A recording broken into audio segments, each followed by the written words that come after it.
Nathalie Nery, esse é meu canal Afros e Afins, sejam muito bem-vindas. Hoje eu vou dar para vocês 5 dicas de como estudar de maneira subjetiva. Mas Nathalie, como assim? Do que você está falando? O que é estudar de maneira subjetiva? A gente sabe que na internet tem muitos vídeos te ensinando a estudar. Vídeos dando dicas de estudo, vídeos ensinando você a organizar suas leituras, metas diárias, marca texto para estimular a memória fotográfica. Para mim, essas são as técnicas objetivas de estudo. É o momento que você já tá lá no livro, em que você já fez tudo que você tinha que fazer para chegar naquele ponto em que é você e os seus estudos. As técnicas subjetivas que eu vim tratar com vocês tratam do que faz você sentar e a coisa dar certo. Por exemplo, como você vai perder o medo de leituras acadêmicas, ou como você vai passar horas e horas estudando numa semana de prova. A primeira dica subjetiva e também a mais polêmica, porque eu já gosto de começar causando, é leia comentadores. Comentadores, para quem não sabe, são pessoas que fazem textos a respeito de outros textos. Então existe uma obra clássica e uma pessoa da área, um doutor, alguém, desenvolve um trabalho em que seu objeto de estudo é um outro texto. Basicamente é um texto que fala sobre outros textos. E por que comentadores são tão polêmicos? Porque uma coisa que eu escuto desde que eu entrei na universidade é: não leiam comentadores, não leiam comentadores antes de ler os textos clássicos. Comentadores fazem você ficar preguiçoso. Você não lê direito os textos que você precisa ler porque você lê comentador. Mas vamos entender. Pra mim, pessoa negra que estudou a vida inteira em escola pública e já se sentia burra o suficiente naquele ambiente acadêmico, ir direto para um texto clássico e direto para o texto cru do autor realmente era muito assustador e só confirmava ainda mais a minha ignorância sobre aqueles assuntos. Ler os textos sem nenhuma ajuda às vezes é complicado, porque a produção acadêmica não é uma ilha, né? Os textos se formam em cima de coisas que já existem, discussões. Então sempre que você lê um texto, esse texto vai estar dentro de algum contexto, um contexto histórico, teórico, uma determinada abordagem, uma corrente científica, ou esse texto vai criticar determinados trabalhos anteriores, ou estimular a partir de outros para desenvolver seu pensamento, e isso não está dado. Você realmente ou precisa da professora para te orientar, ou, quando não tem a oportunidade, os comentadores te ajudam muito porque eles justamente conseguem mostrar o que está por trás. Claro que a gente tem que entender que ler comentador não é o suficiente. Se você realmente estiver disposta e com vontade e desenvolver e articular aqueles pensamentos daquele texto, é importante que você leia sim o texto original e o comentador, claro, se você tiver tempo. Mas aí, se você não quiser ler o comentador e pelo contrário quiser ler meio que tipo resenhas que você encontra online, que é a pior coisa que você pode fazer, aí realmente fica mais complicado.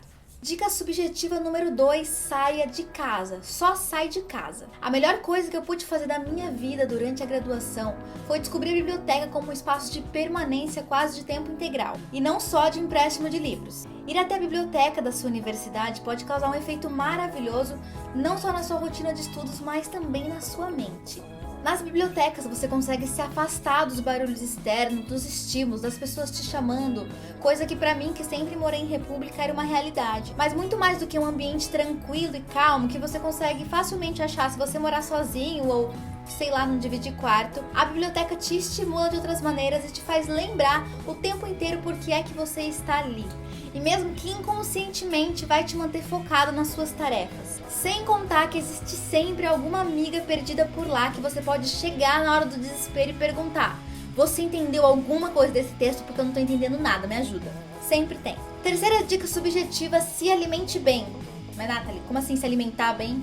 Isso aí a gente já sabe, é o básico do ser humano, a gente precisa se alimentar pra viver. Sabe quando nossos pais, nossas mães nos dizem: come que senão você não vai parar em pé? Então, essa é a maior verdade do universo e eu tive longos anos de universidade pra comprovar isso. No começo da minha universidade eu me alimentava porcamente. Eu comia, sei lá, miojo, ovo e salsicha basicamente, porque na época eu ainda comia carne e essa era a base da minha alimentação. Até aí eu já achava que eu tava arrasando, porque eu conhecia gente que nem arroz sabia fazer, comia só miojo e olhe lá. Depois de um tempo eu passei por uns processos muito intensos, me revisitei e decidi me alimentar melhor, decidi comer coisas um pouco mais saudáveis, sem nenhuma pretensão. Quando eu comecei a me alimentar bem, eu comecei a me cansar muito menos, eu comecei a ter muito mais força, a ser muito mais proativa e a ter muito menos sono. Eu vivia a vida, eu vivia o dia, eu conseguia acordar, fazer tudo que eu precisava e dormir de noite e tá cansada só de noite. Como eu sei que nem todo mundo tem tempo para se alimentar, para fazer sua comida, para fazer legumes, arroz, feijão, frutas, não sei o que, uma dica é comer sempre no RU da sua universidade. A minha tem, eu comia sempre, principalmente semana de prova, quando eu não dava conta de fazer comida em casa. E é uma forma de você se alimentar. Ah, Nathalie, mas na minha universidade não tem comida universitária, não tem RU, não tem restaurante universitário. Eu também não tenho tempo, o que eu faço? Faz tudo menos comer miojo. Sério, sei lá, prepara um macarrão. Quando eu tava muito louca, não tinha nem tempo de universidade nem nada, às vezes tava sem grana, faltava R$2,50 pra ir comer no restaurante. Eu ia no mercado, comprava um pacote de macarrão integral, fazia macarrão integral, tipo, 2, 3 dias e comia só macarrão integral, que também é ruim, mas me enchia, ficava saciada e não era tão ruim pro meu corpo quanto seria um miojo. Comprava muito Rapidex, comprava muita fruta, muito legume e congelava. Uma coisa muito louca quando a gente tá na universidade é que a gente deixa muita coisa estragar. Então uma super dica que eu dou também é pra você congelar absolutamente tudo. Depois que eu descobri que quase tudo nessa vida pode ser congelado, eu nunca mais deixei comida apodrecer. Então eu sempre ia à feira, comprava legumes, frutas, deixava tudo picado, lavado, guardado em tupperware ou congelado e conseguia comer, por exemplo, as frutas em smoothies. Eu colocava, tipo, todas as frutas juntas, batia e tomava. Então eu tomava, tipo, um monte de fruta de uma vez, entendeu? E era muito bom. E os legumes duravam, as frutas duravam, enfim. Congelar comida é o que há. Eu congelo tudo. Eu quero uma geladeira que a parte de baixo seja um congelador e a parte de cima seja só geladeira. Quarta dica subjetiva e também uma das mais importantes que eu posso te dar. Tire um dia de descanso. Um dia, se você não puder tirar mais, mas obrigatoriamente tire um dia da semana pra você. É muito importante entender que se você não estiver bem e se você não se desligar um pouco da sua universidade ou das outras coisas que você tem a fazer, você não vai dar conta. E você pode não se cansar fisicamente, mas você vai começar a se cansar muito psicologicamente. No primeiro ano da universidade eu tava absolutamente perdida, eu não sabia o que eu tava fazendo lá. No segundo ano da universidade eu peguei muito ritmo e só queria estudar. E eu não aguentei, entrei em parafuso. Chegou um momento em que eu falava, mano, o que eu tô fazendo? Eu tô perdendo a minha vida inteira, a universidade tá me consumindo, eu não vivo mais. O que eu faço? O que eu gosto de ler? Quais são as minhas cores? Tipo, eu nunca mais fiz a minha sobrancelha. Não chegue a esse ponto. Não chegue a esse ponto. Ou chegue pra você aprender, né? Porque às vezes é importante você quebrar a cara. Mas é muito importante você tirar um dia pra você. Um dia pra atacar o foda-se, um dia pra se cuidar, um dia pra fazer o que você gosta, um dia pra sair, sabe? Quinta dica subjetiva de estudos é: beba muita água. Nathalie, você tá muito mãe nesse vídeo, você manda a gente se alimentar, beber água, o que isso tem a ver com estudo? O que água tem a ver com estudo, além dos motivos óbvios de manter o seu corpo saudável, de manter o seu corpo bem? O que água tem a ver com estudo? O que água... Qual que é o sentido, Nathalie? Calma que eu vou te dar a maior dica e o meu maior segredo. Quando eu passo por períodos muito longos de leitura, quando eu preciso ler muita coisa de uma vez, eu fico com muito sono.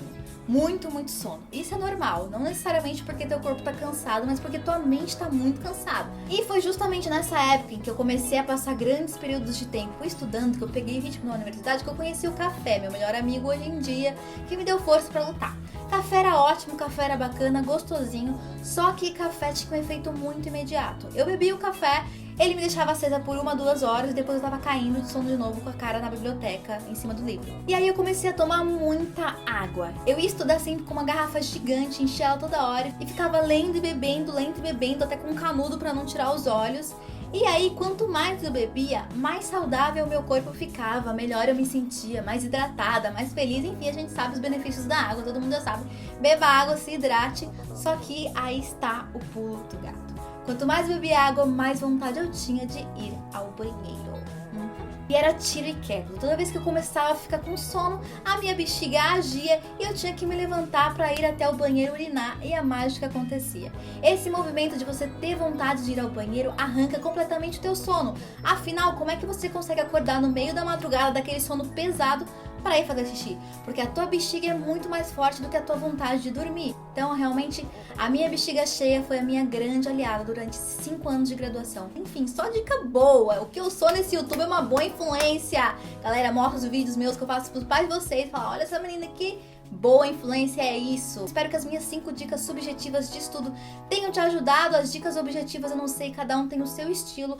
Eu, pelo menos, só aprendo quando eu escrevo, então eu tenho que fichar absolutamente tudo, porque se eu só leio, eu não consigo fixar o conhecimento, mas aí cada pessoa é cada pessoa. Se você tem outra dica subjetiva de estudo que te ajudou muito, deixa aqui nos comentários.